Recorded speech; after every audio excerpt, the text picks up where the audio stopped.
androany fahenina volana Martsa 2024 dia nentina eto anatrehany fampanoavana ny lehilahy iray izay voaroroy no nanorana zaza tsy ampy taona. Zaza zany dia 9 taona monja. Rehefa nilalao teo tokotany ilay zaza dia nirahan'ity voapangy ity andeha hividy sigara.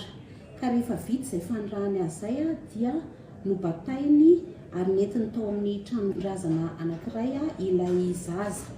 Tao zany dia nasiany totondry ny tarehan'ilay zaza, norangotiny ary nokendainy sy nokakeriny ny vavany.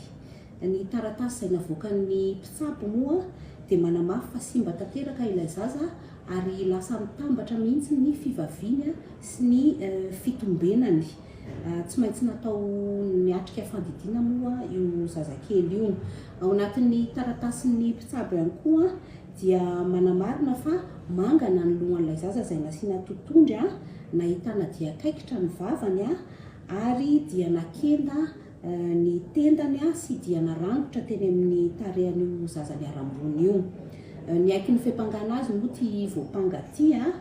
Ny anenjehana azy eto dia misy loham-piampangana anankiroa.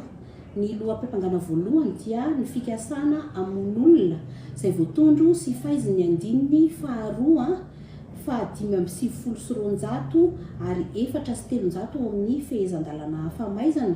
Ka io dia mety ahavoasazy azy hanao asa an-terivozona mandra-pahafaty.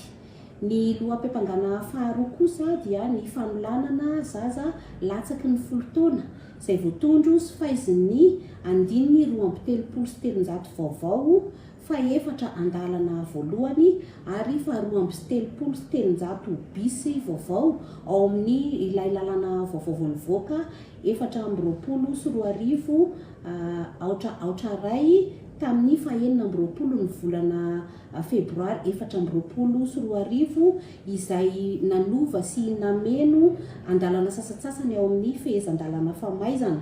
Ka ny sazy mety hiandry ity voapangy ity amin'izany fanolanana zaza latsaky ny 10 taona zany dia fanaovana asa an-terivozona mandra-pahafaty sy ny famosirana chirurgicale na hoe castration chirurgicale. Ny fampanaovana moa dia nitaky ny fandefasana io voapangy io eny tsy hafa.